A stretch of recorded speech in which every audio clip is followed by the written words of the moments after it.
Good afternoon. My name is Barkha Dutt, and you're watching the Mojo Story, our independent digital platform that does a deep dive into the issues that really matter. The farmers' protest. We're taking another look at those protests as farmers continue to be on the streets in the bitter winter cold, coming in on tractors. Take a look at these images that we are now bringing up on your screen. A huge, gigantic tractor rally is in fact planned for Republic Day, but even now, every village in Punjab is sending at least 2 tractors, if not more, every day. The farmers are adamant that till the new farm laws are actually scrapped, they will not call off their protests. But now the government has also hardened its position. The latest round of talks have failed to make any headway. The government has made it clear that it will not be withdrawing the farm laws, but it is open to changes in these laws. As both sides dig their heels in, will the Supreme Court now save the day? The matter comes up before the court on the 11th of this month. Let's bring in now someone who's been at the spearhead of these protests, has been sitting on protests over this last 1 month and much more now, Yogendra Yadav. Yogendra ji, welcome to the Mojo Story channel. And I know you're not well, so we'll try and keep this short. आपकी तबीयत थोड़ी खराब है, हम जानते हैं, लेकिन सबसे पहले मैं आपसे पूछूंगी कि with both sides actually being very very firm, दोनों ही साइड अटक गई हैं, अब आगे का रास्ता कहाँ नजर आ रहा है? Thank you, Barkha. I wouldn't say the farmers are adamant. I would simply say the farmers have simply reiterated what they have said right from the beginning.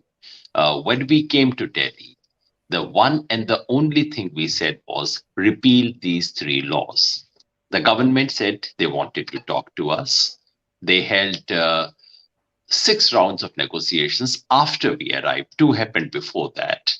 And in every single talk, we said exactly what we said right in the beginning, namely that we want to repeal.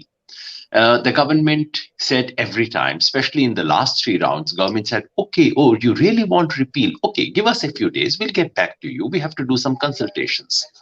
They come back and say exactly the same thing as before. And I personally felt that in the last at least 2 rounds of talks were completely non-talks because nothing happened. And I felt that this was merely to show to the Supreme Court and to the media that something was taking place. So these talks were being held just for the formality of completing the talks, just to be able to show that they were doing anything. There was a complete lack of sincerity on the part of the government, lack of seriousness in engaging with this. And that's why we are at the stalemate where we are. As farmers' organization, we have clearly spelled out our agenda. We have given an ultimatum till the 26th of January. We have clearly specified every single step. So really, the ball is in the government's court. Can you explain this comment that you just made, that you felt that the last 2 rounds of talks were non-talks and they were to put on a show for the Supreme Court? What do you mean by this? So, okay, let me say what happened in the 7th round of discussions that took place on the 4th. Our representatives went in, the government said, okay, and we had given the agenda right in the beginning. On the 30th itself, we had given the agenda. So our senior most representative, Balbir Singh Rajewal ji, said, okay, we are here to discuss the repeal. And we have clearly said, we want to discuss the modalities of the repeal of these 3 laws.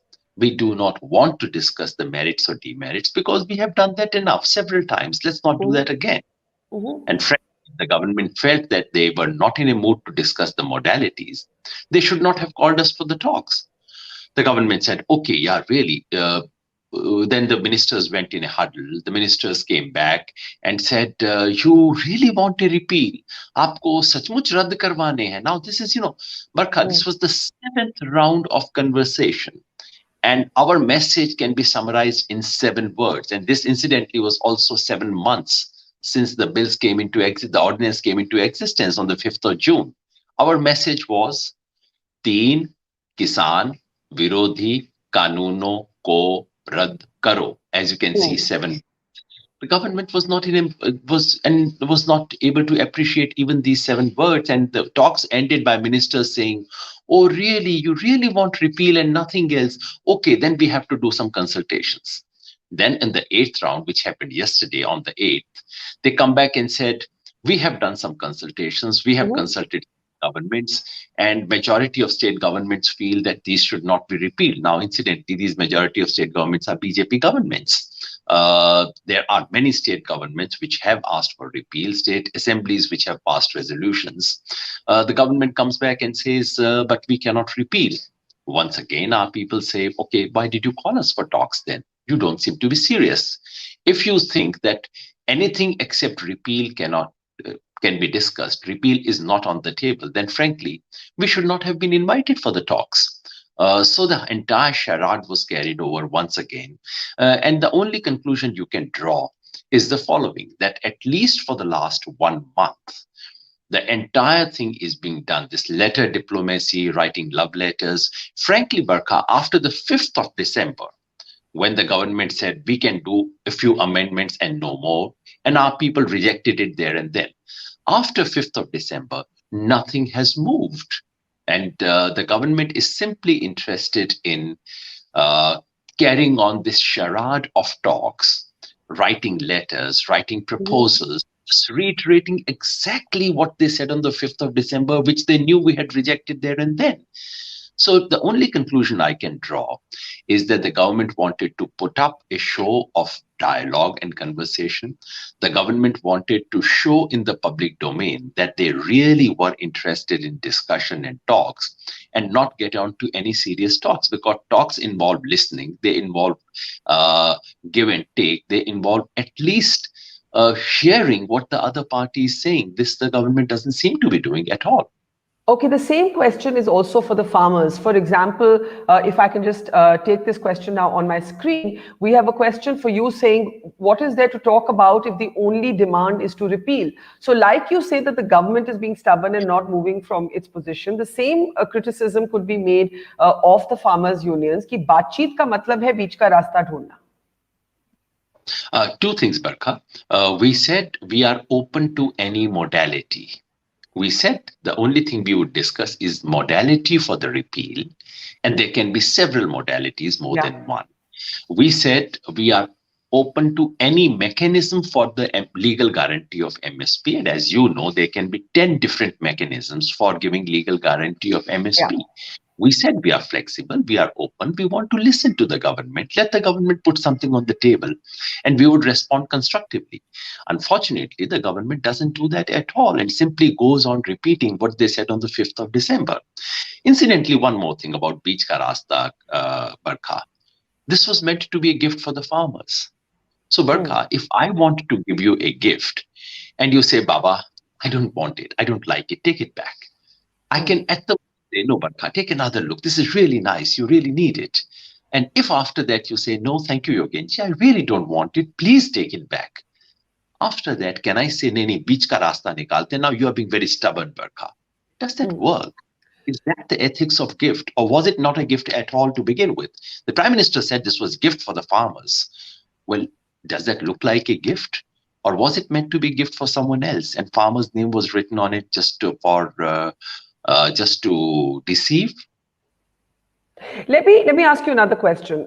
Do you see now this issue moving into the Supreme Court? The question from Faizuddin on our screen, for example, does the farmer only have hope in the Supreme Court? And I'm asking you this because the Chief Justice has made some very trenchant comments. The Chief Justice has said there's been no improvement in the situation. The Supreme Court first suggested putting the laws on hold. The government said no. Then the Supreme Court suggested an expert panel to review these laws. Now, the reason I'm asking you this is that I was interviewing Nitin Gadkari, who has not been involved in the negotiations himself, but he did say on behalf of the government that the government was ready to talk to a panel of experts as suggested by the Supreme Court, chosen by the farmers.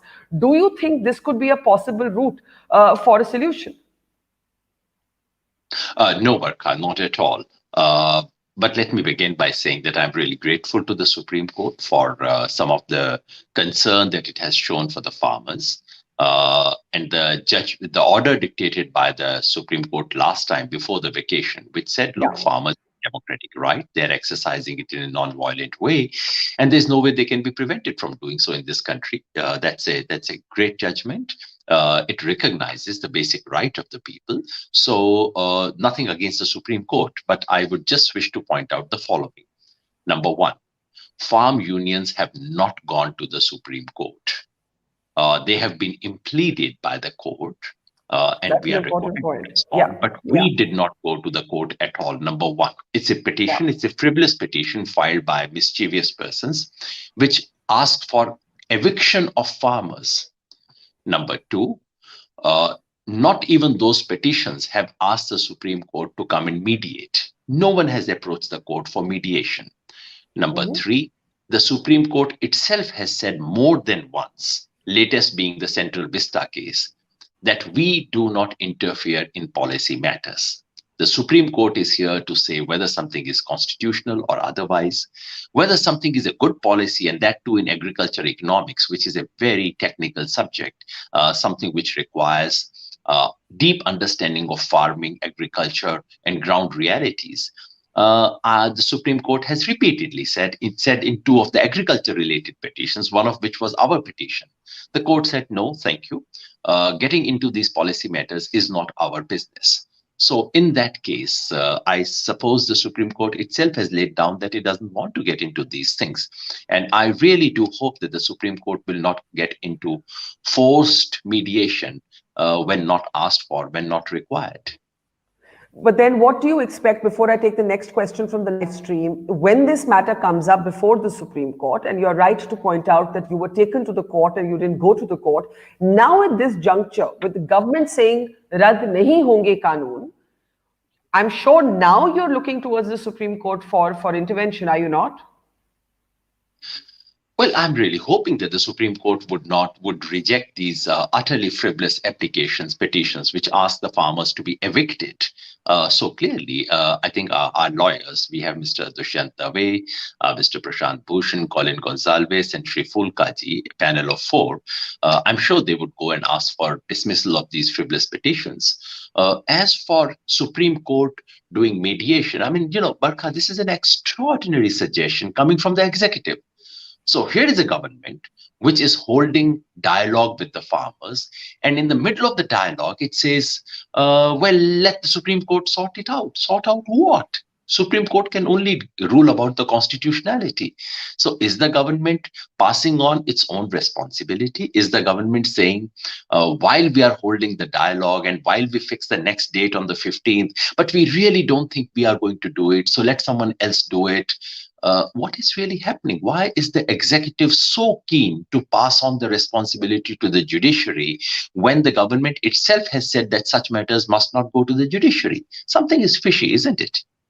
Well, my reading, and you've studied politics long enough, is that sometimes governments need exit routes, sometimes government need face savers. They cannot be seen to be backing down. But if that intervention were to come from court, they'd be okay with it, right? You've looked at politics long enough to know that that's probably what's going on. Well, you said it. You said it, Barkha. But one would like the government to say it. Well, the government's not going to say it. So what are the farmers going to do? What are your lawyers going to do in court? That explains what is it that the government would like. That doesn't quite explain what the court would like to do. I presume that the court is independent. I presume that the court does not act on behest of the government. I presume that the court has a mind of its own. Okay, the next question for you. The Supreme Court has mandated mediation before, including in the Ayodhya case. Will it not be fair to allow the court to order mediation so that the deadlock is resolved at the earliest? Barkha, in those cases, those were property disputes. Two different parties were before the court claiming to have that property. In this instance, only one party is before the court, demanding our eviction and nothing else. There is no other prayer or petition before the Supreme Court. So the question of whether mediation happens in two instances, where two parties approach someone, court or someone else, to say, please mediate, we want someone else to mediate on our behalf. And this has not happened. Not even those frivolous petitions filed at behest of the government, even they have not demanded a mediation. So who's demanding mediation? I'm not sure. One question from Manoj Das Gupta is, isn't obstinacy stupidity? Can't one of the conflicting parties gracefully give in? Yes, one of the conflicting parties should give in. They do give in, except that in this instance, one of them said he was giving a gift to the other, and the Mhm. other one, no, said, "Sorry, I don't want your gift." You tell me who should give in? So what should happen now? Let's come to the point. We are at a stalemate. It is my reading, which you agree with, that the government may choose the Supreme Court or may choose the Supreme Court route, so that even if the Supreme Court were to intervene, so let's hypothesize this. Let's say the Supreme Court mandates the setting up of an expert panel to review the laws, not repeal them, but review them, right? What would the response of the farmers' unions be? I don't know. That really is for our lawyers, because we don't know what the exact nature of the committee would be, if at all the court will set up a committee. And in this hypothetical scenario that you paint, Barkha, let me just break it down, because there is a presumption in this hypothetical thing, which is an extraordinary presumption. And I just want to spell it out. The assumption is that the government wants to make a concession, but not quite the concession that farmers want. And the government winks at someone else to do it on its behalf. And that someone happens to be the Supreme Court. Now, that's an extraordinary assumption to make. Uh, It's not so extraordinary, right? I think it's quite clear that the government is willing to modify its laws. I think that's quite clear. The government has said, I think, as much in the talks, कि हम बदलने के लिए तैयार हैं. The farmers are saying, आप वापस लीजिए. Now, in this, if the Supreme Court actually says, which it has alluded to before, that there should be an expert panel of impartial representatives who can look at these laws anew, would that not be at this point enough for the farmers to take their tractors back to their home states? Number one, all the impartial observers that I know of have written in public. I do not know of any agricultural economist who has not written on this subject. Not everyone has written in favor of the farmers' demand, but every single agriculture economist has expressed their opinion on these three laws. Where would you find those independent, impartial experts from? That remains a question. It's a very tough choice because their opinions are known. People are either for or against these laws. Number, it would be a departure from Supreme Court's accepted position, a position Supreme Court has repeatedly reiterated. But I just wanted to remind you of two cases. One was a famous case of drought, where we, Swaraj Abhiyan, went to Supreme Court in 2016, demanding 2015, demanding that farmers should be given certain relief during the drought time, and that the government of India's existing relief was not enough. Supreme Court said that on policy matters, while it gave many other concessions, it said on policy matters of this kind, we do not interfere. The executive does. On questions of farm suicides, the issue went to the Supreme Court. Farm suicides, what should the agriculture policy do? The Supreme Court said, no, we cannot interfere because that's not with us to do. Why did the Supreme Court suddenly change its position today? Because that's a position court has consistent. But as the questions are coming on our live stream, at this point, there are only two options before the farmers: either to go on protesting and stay on the roads, or allow the Supreme Court to make an intervention, because the government, you yourself are saying in the last two rounds, it's been a charade. There hasn't been any progress. The government has made it clear that it's not ready to repeal the laws. So as one of the questions of the live stream said, and then I'll come to the one on the screen, what option do you have but to seek remedy before the court? I think in a democracy, the final option is asking a democratically elected government to listen to the people. Legal option is never the last option. Legal option is the last option only for one thing, and that is an argument we have made. We have said these laws are unconstitutional as well. Because agriculture is a state subject. Because agriculture is a state subject. State subject. Agriculture marketing is also a state subject. On that ground, we have said these are unconstitutional as well. On that, Supreme Court can rule, and with the we would bend our head and said, yes, the Supreme Court's judgment is the final judgment. There is no question of But defying that. aren't you being contradictory? Question of Because the Yogendra ji, एक तरफ आप कह रहे हैं Supreme Court has no mandate in this policy matter. On the other hand, you're selectively choosing the space where you wanted to intervene. Isn't there a contradiction in your position? No, Barkha, not at all. Constitutionality of any law is determined by the Supreme Court. That's not for me to select. This is a constitutional position. Everyone in this country has to accept Supreme Court's verdict on whether a law is constitutional or not. But whether that law is wise or not, whether that law actually works to the benefit of farmers or not, is not something for the Supreme Court to judge. So policy matters, and that is a distinction Supreme Court has drawn. We discuss only the legality and constitutionality. We do not discuss policy. This is a distinction Supreme Court has drawn specifically on the question of agriculture repeatedly. I'm simply reiterating what the court has done, and I do not see why the Supreme Court may wish to deviate from that, unless, as you said, the court might wish to do what the government is failing to do. What Vigyan Bhavan cannot achieve would be achieved through the Supreme Court. I really hope that does not happen. But let me ask you, if it does happen, if the Supreme Court does do this, what do you think the farmers will do? I do not know. Or should do. The court has not yet stepped into it. There were some very broad references in the earlier orders of the case of the court, on which basis I've said what I have said so far. Let's wait for the court proceeding. Let us hear the court's mind. We know what the government wants, but we have no business to presume that that is exactly what the Supreme Court would also want.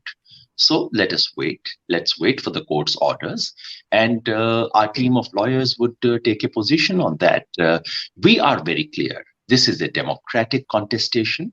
This is a conversation, a dialogue with elected government. That is our principal ground. That is where we want to talk. We did not go to court. We did not make it a legal matter. We do not want it to be a legal matter. Okay. This people talking to people's representatives, that is the principal arena where we want to remain. Okay, we have a couple of minutes left because I did promise you that we won't take too much of your time. But you did mention that all the agricultural economists are actually sharply divided on whether these farm laws are a good idea or not. And there are, as you know, many independent-minded people like Professor Ashok Gulati, for instance, who have advocated very strongly in favor of these laws. And those questions still keep coming up. Saurabh Chatterjee on our screen says, please ask Yogendra Yadav one tough question. Do you not think that the APMC Mandi monopoly, do you really think, that the APMC Mandi monopoly is a better gift than free market competition? That's a very nice, clever way of phrasing the question.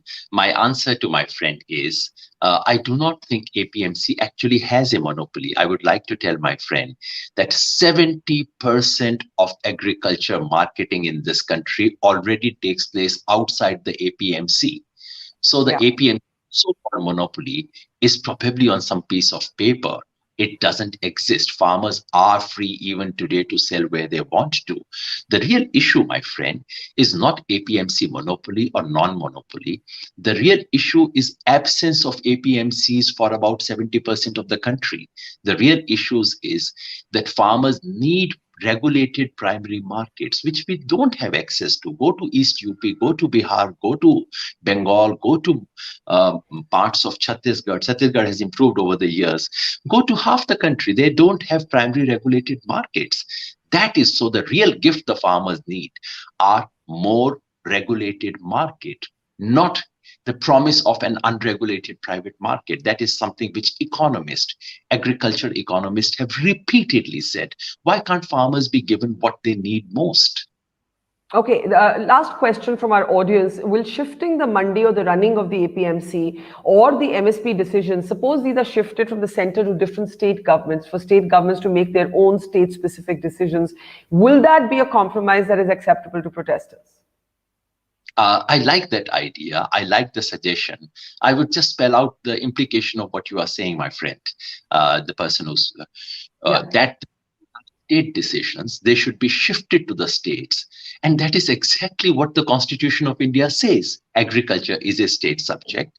Decisions about agriculture and agriculture marketing should be taken by state governments. So if I take the logic of your suggestion, the central should repeal these three laws, admit that they had no legislative competence to do, at least the two, contract and APMC. The center should not have any competence to pass these laws. These should be repealed. Leave it to the states. They will come up with any legislation that they want. They always could. They have. They will. That's how it should be. I agree with you.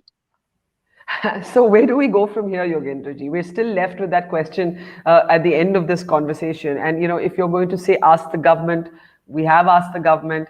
To me, seeing through the prism of a certain kind of jaded cynicism, I think that this will have to end the way most things do, when neither side is able to have a meaningful dialogue, and that is to leave it to the court. Are you beginning to resign yourself to the fact that this will now be left to the Supreme Court? Even with all your caveats that you believe the Supreme Court has previously said it has no role to play in policy, but even with those caveats, are you accepting that अब वहीं पे बात पहुंचेगी और वहीं पे resolve होगी? No, Barkha, not at all. Having seen farmer movements over the years, I have seen that farmers get whatever they get on the street. I cannot recall any major thing that farmers ever achieved through any court of law. We are on the street. We are not, but please remember the original frame. Somebody was to make us a gift. We are saying with folded hands, please don't give us that. Give us what we want. We are willing to say, we are willing to ask and say, give us legal guarantee of purchase on MSP, which you yourself had demanded, Mr. Prime Minister, in 2011. But suppose they give that, you're on record, including to me, said that would not be enough. I remember asking you in a previous conversation कि सरकार अगर आपको MSP पे guarantee दे देती है in a legal way, in many different ways, as you said, they can write letters to the chief ministers, they can tell the Supreme Court that. You have now said that a legal guarantee on MSP will not get the protesters off the streets. That's exactly what I said right now. I said, please don't give us what you are giving. Instead, give us what we demand. So these three, the gift which is unwanted, please take it back. And we are willing to tell you what we want. Give us that. That's exactly what I'm saying. Do you believe finally that we will have a resolution before Republic Day? We do know that there's a massive tractor rally that is being planned for Republic Day. I think there would be a certain amount of interest. The court would probably show in resolving this matter before the 26th of January. You will also have to face some criticism if by Republic Day, these are the images that we're seeing from the borders of the capital city. There will be security concerns, not to mention COVID concerns. How do you see that debate? I do hope it is resolved before the Republic Day. We would like it to be resolved sooner than later. And the last thing that the farmers would want to do is to come in the way to create an obstacle or to obstruct the Republic Day celebrations in any way. The Republic Day celebrations are not the celebrations of any government, not of any political party. These are India's Republic Day celebrations. So whatever we do, I can assure you, this will not obstruct the Republic Day celebrations because they are of national pride. And whatever the farmers do, they will not bring Tiranga down. They will only take it further up. They would keep it afloat. They would keep it higher. So on that, no one should be concerned. No one should have those kinds of anxieties. But yes, I do hope it is solved before the Republic Day. I do not know why you and everyone else has suddenly shifted the focus to the judiciary, which was never the case. It's not within my power to actually maneuver where the shift should be. I'm only telling you what I think as an observer or as a student of politics, that this is my reading, that Sarkar khud nahi manna chahegi, will not be seen to be backpedaling. And because it is that kind of government, this government has never, other than I think the land ordinance bill, I cannot remember a legislation that it has actually taken back. Please correct me if there's another one. And so I'm just saying this as a student of politics. And just as a student of semantic, let me just break it down once again, as I did in the previous, are saying this government is stubborn. This government makes it a matter of makes these things not a matter of welfare of people, but its own personal prestige, that the Prime Minister has turned it into a matter of his personal prestige, while his cabinet colleagues themselves are saying, now please give in, just get rid of it. What do we want? But the Prime Minister says, no repeal, because that would go against my image. Why is it your sense that the cabinet colleagues are more amenable to repealing the laws? Why is that your sense? That's what I hear from everyone. I don't want to name persons, but yes, senior cabinet ministers have said off record to several people, यार हम तो करना चाहते हैं, जब भी जाते हैं मोदी जी के पास वो कहते हैं बस रिपील नहीं होना चाहिए, हमने एक बार कर दिया वापस नहीं जाएंगे. Now that's turning such an important matter of policy, a matter of future for crores of farmers in this country, into a matter of personal prestige. If that is what you are saying, Barkha, and I heard you say that is a very sad comment on the state of our. I said that I believe that this matter is, I mean, I'm not deliberately shifting the focus to the judiciary, but I would be very intrigued to see what happens at the next hearing. It's my sense. If I'm wrong, I will talk to you again on that day. It is my sense that the judiciary is going to take over the next phase of this conversation. That's your reading, Barkha. But what everyone seems to be implying is that the government has passed on its responsibility to the Supreme Court, and that the Supreme Court is willing to take up what the government has passed on. It's the second part of the presumption that I find strange. This confidence that everyone seems to have, that the government can pass on whatever it wants to the Supreme Court, and in the same spirit, Supreme Court will almost obediently pick it up. Well, I am very sad to hear this. Nobody said that, Yogendra. Now you're being a bit of a sophist there. But yes, certainly there is. I think for those of us who've been around long enough, the sense कि ये कितनी देर और चल सकता है. Now that is my last question. ये कितनी देर और चल सकता है?